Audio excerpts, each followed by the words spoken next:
সাপের দংশনে সাপ যাকে দংশন করলো বাসর ঘরে, আর যাকে কলার ভেলার উপর করে ছেড়ে দেওয়া হলো পানিতে।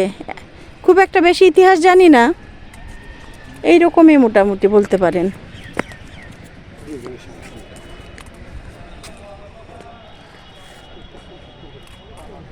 খুব সুন্দর এখানে গার্ডেনিং করা আছে। এই যে এটা পড়লে বুঝতে পারবো, গোকুল মেধ বা বেহুলা লক্ষিন্দরের বাসর ঘর নামে সাধারণত পরিচিত। এই প্রত্নস্থলটিতে 1934 ও 36 সালে প্রত্নতাত্ত্বিক খননের ফলে 172টি বন্ধ প্রকোষ্ঠের সমন্বয়ে গঠিত 13 মিটার উঁচু একটি মঞ্চের ধ্বংসাবশেষ অনাবৃত হয়। এ মঞ্চের সমতল শিরদেশ প্রথম নির্মাণ যুগে খ্রিস্টাব্দ 6-7 শতক একটি বৌদ্ধ উপাসনালয় স্তম্ভ মন্দির নির্মিত হয়েছিল।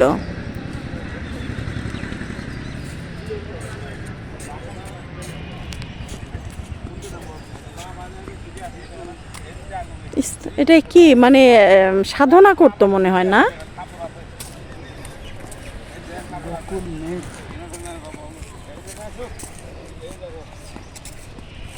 এটার উপরে হ্যাঁ, এটা ওখানে তো পড়লামই, অনেক পরে আবিষ্কৃত হয়েছে। এটার উপরে আমি উঠবো কিভাবে?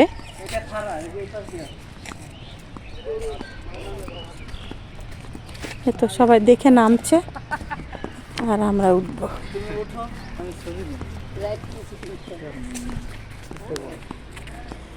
অনেক খাড়া সিঁড়িও তো নাই, এখানে ওঠাটাই বড় কষ্টের হবে। তো ভিডিওটা লেন্দি হতে যাচ্ছে, আশা করছি আপনাদের ভালো লাগবে। এসব জায়গা আসলে কি আমার বাড়ির কাছে আমি কিন্তু এই প্রথম দেখছি, বিশ্বাস করেন, আশা হয় নাই। আসবো মানে বলে না যে মক্কাবাসী নাকি হজ পায় না, এটা কথার কথা।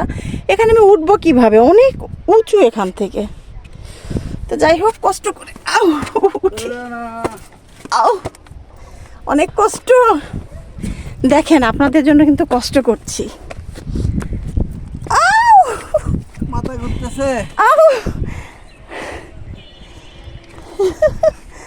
আসলে এগুলো জায়গায় এসে যদি নাই ঘুরে দেখা যায়, তাহলে আমার কাছে এটা মানে একটা মিনিংলেস কাজ।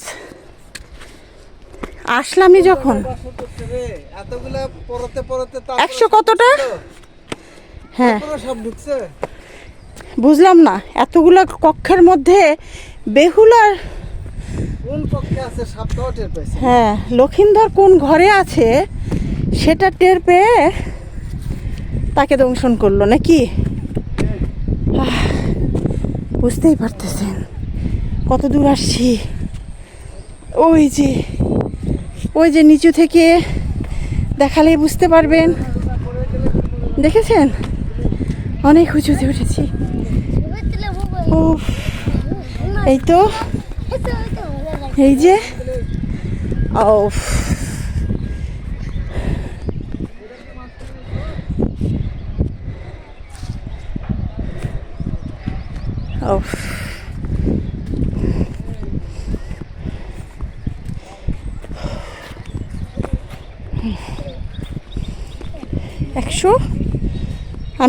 আমি তো ভুলে গেলাম কতটা ঘর ছিল।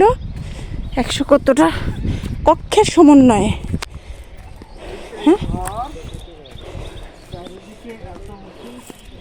এই যে ঘরটা, এই সেই ঘর। এখানে ওদের গোসলখানা ছিল। হ্যাঁ, একটা ছিল এটা বাসর ঘর। এই যে এটা গোসলখানা, অ্যাটাচ বাথরুম আর কি। এটা ওদের হাম্মাম খানা বলে যেটাকে।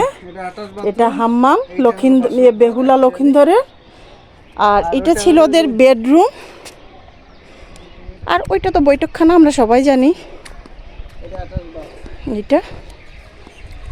এটা আর চারপাশে ছিল বারান্দা।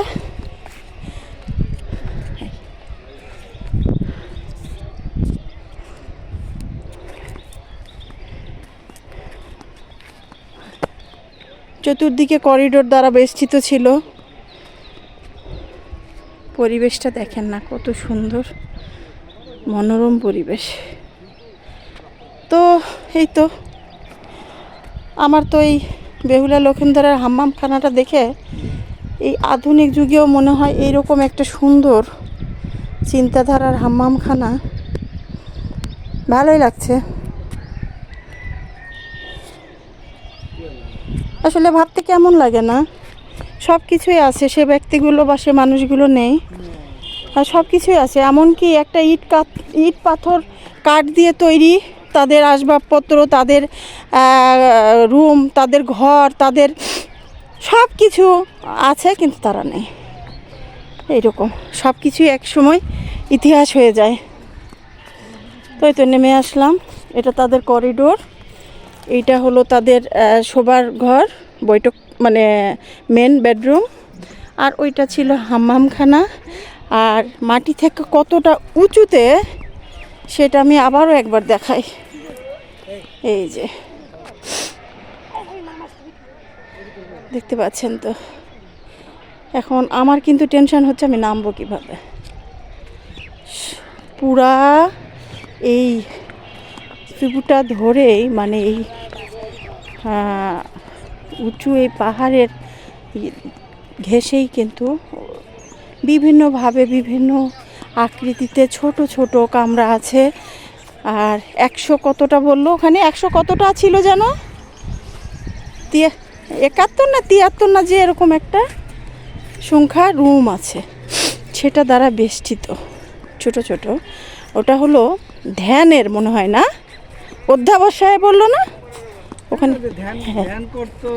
তারপরে ওই যে ওখানে আটার বাদ ছিল, তারপরে অনেক কিছুই ছিল এখানে। এই যে ছোট একটা রুম দেখছি, এটা কি কাজে আল্লাহ মাগো। এই যে এখান থেকে এই ভিউ, এটা দেখা হলো। আসো বুঝছি, চারিদিকে একই রকম, এই যে একই রকম। এটার হলো বৈশিষ্ট্য হলো আপনি যে পাশ থেকেই দেখেন না কেন একই রকম, একইভাবে, একই মানে কোনো রকম হেরফের নেই যে আপনি হয়তো গোল ধাঁধা পড়ে যাবেন